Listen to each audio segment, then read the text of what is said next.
Hey guys, welcome back to our channel Loginaid. In this video, I'm going to be showing you how to log into Mercury online banking account. To do this, firstly, you'll have to go to your preferred web browser. Here, I'm using Safari for now. Then, on the search box, search for mercury.com and then press enter. Doing this, it will take you to the website. Now, if you haven't created an account or opened an account yet, then you may click on the Open Account button at the top right corner of your screen in purple.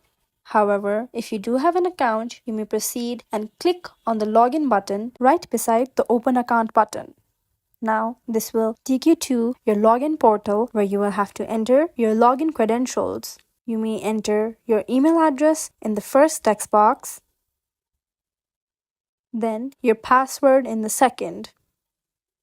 In any case, if you forget your password, you may click on the Forgot Password link right below the password text box. Once you've filled in all your details correctly, you may click on the Login button in purple. This is how you may simply log into your Mercury online banking account online. If you find this video helpful, kindly like, share and subscribe, and do not forget to leave a comment down below. Thanks for watching.